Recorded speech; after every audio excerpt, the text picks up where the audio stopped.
2019 കിട്ടിയ ദേവസ്വം വിജിലൻസിന്റെ റിപ്പോർട്ട് പൂഴ്ത്തി വയ്ക്കപ്പെട്ടത് പിണറായി വിജയൻ സർക്കാർ ഭരിക്കുന്ന കാലത്തല്ലേ? അത് UDF സർക്കാരിന്റെ കാലത്താണോ? ഈ ഉണ്ണികൃഷ്ണൻ പോറ്റി, ഈ കാട്ടുകള്ളനായിട്ടുള്ള ഉണ്ണികൃഷ്ണൻ പോറ്റിക്കെതിരെയുള്ള റിപ്പോർട്ട് വന്നിട്ട് അത് പൂഴ്ത്തി വെച്ചതാരാ? പിണറായി വിജയൻ സർക്കാരിന്റെ കാലത്തല്ലേ? ഉണ്ണികൃഷ്ണൻ പോറ്റി കടത്തിയ സ്വർണത്തിന്റെ ഒരു വിഹിതം കൊണ്ട് കല്യാണം നടത്താമെന്ന് ഇമെയിൽ അയച്ചത് വാസുവിനല്ലേ? വാസു എന്താ കല്യാണത്തിന്റെ ക്ഷണക്കത്താണെന്നാണോ വിചാരിച്ചത്? അപ്പൊ അതൊക്കെ പിണറായി വിജയൻ സർക്കാർ ഭരിക്കുന്ന കാലത്തല്ലേ? നിങ്ങൾ എന്തുകൊണ്ട് കഴിഞ്ഞ 8-9 വർഷക്കാലം ഇത് മൂടി വെച്ചു എന്നുള്ളതിന് മറുപടി പറയണ്ടേ?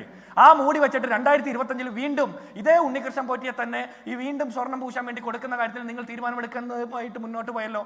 അപ്പോൾ അതിനെക്കുറിച്ച് നിങ്ങൾക്ക് എന്താ പറയാനുള്ളത്?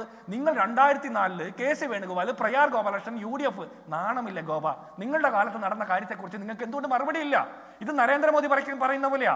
1947 നെഹ്റു ഭരിച്ചതുകൊണ്ട് ഈ രാജ്യം ഇങ്ങനെയായിരുന്നു പറയാനായിട്ട് ഉളുപ്പില്ലാത്ത നരേന്ദ്രമോദിയുടെ സ്ട്രാറ്റജിയാണ് നിങ്ങൾ ഇപ്പോഴും പറയുന്നത്. ഞാൻ ചോദിക്കട്ടെ, പത്മകുമാർ എന്തുകൊണ്ടാണ് ജയിലിൽ കിടക്കുന്നത്? അതിന് നിങ്ങൾക്കൊരു നടപടി എടുക്കാൻ പറ്റിയിട്ടുണ്ടോ? ഒരു കാര്യം കൂടി സൂചിപ്പിക്കാനുണ്ട്. SIT-യിൽ നിങ്ങൾക്ക് പൂർണ്ണ വിശ്വാസമുണ്ടെന്നാണ് ഗോപൻ അവസാനം പറഞ്ഞു വെച്ചത്. ഏത് ഹൈക്കോടതി നിയമിച്ച SIT-യിൽ നിങ്ങൾക്ക് പൂർണ്ണ വിശ്വാസമുണ്ട്.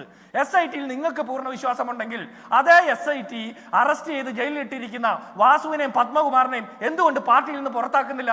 സംഘടനാപരമായ ഒരു നടപടി എടുക്കാൻ പറ്റുന്നില്ല. ഒരേ സമയം SIT-യോടൊപ്പം നിൽക്കുകയും മറ്റു വശത്ത് പത്മകുമാറോടൊപ്പം നിൽക്കുന്ന CPM-ന്റെ ഇരട്ടത്താപ്പ് കേരളത്തിലെ പൊതുസമൂഹത്തിന് മനസ്സിലാവും. ഇവിടെ ഒരു കാര്യമുണ്ട്, ഫോറൻസിക് പരിശോധന നടത്താൻ വൈകി, കുറ്റപത്രം നൽകാൻ വൈകി, അന്വേഷണം തെരഞ്ഞെടുപ്പ് സമയത്ത് മരവിച്ചു, മുന്തിയ നേതാക്കന്മാരെ അറസ്റ്റ് വൈകി, തൊണ്ടി മുതൽ കണ്ടെത്തുന്നതിൽ വൈകലുണ്ടായി, തെളിവുകൾ ക്രോഡീകരിച്ച് കോടതിയുടെ മുമ്പിൽ കൊടുക്കുന്നതിലൊക്കെ വൈകലുണ്ടായി. അപ്പോൾ ഞങ്ങൾ പറയുന്ന ആക്ഷേപം ശരിയാകുമെന്നും തെളിയിക്കപ്പെടുകയല്ലേ? SIT പഞ്ചായത്ത് തെരഞ്ഞെടുപ്പിന്റെ സമയത്ത് കേരളത്തിലെ ആഭ്യന്തര വകുപ്പിന് വിധേയപ്പെട്ടുകൊണ്ട് CPM നേതാക്കന്മാർ ജയിലിൽ പോകാതിരിക്കാൻ വേണ്ടിയിട്ട് വഴിപ്പെട്ടു കൊടുത്തു എന്നുള്ള ആക്ഷേപം സാധൂകരിക്കപ്പെടുന്ന നിലയിലേക്കല്ലേ കാര്യങ്ങൾ എത്തിക്കൊണ്ടിരിക്കുന്നത്? അമ്പലക്കൊള്ളക്കാർ 90 ദിവസത്തെ ആ പരിധി കഴിഞ്ഞിട്ട് ജയിലിൽ നിന്ന് പുറത്തേക്ക് വരുമ്പോൾ സർക്കാർ എന്തിന്റെ പേരിൽ അഭിമാനിക്കുന്നത്? ഈ പിണറായി വിജയൻ സർക്കാരിന് സ്വർണ്ണക്കൊള്ള വിഷയത്തിൽ അന്വേഷണത്തിന്റെ കാര്യത്തിൽ എന്തിന്റെ പേരിൽ അഭിമാനിക്കുന്നത്? നിങ്ങൾ അന്വേഷണം നടത്തിയില്ല, നിങ്ങൾ മൂടി വെച്ചു.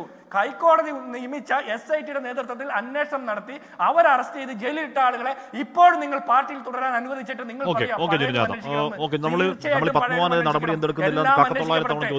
കോടതിയുടെ കണ്ണിന്റെ മുന്നിൽ പിന്നെ അത് ആവർത്തന ചോദ്യത്തിൽ വല്ല കഥയുണ്ടോ എനിക്കറിയില്ല. പോട്ടെ.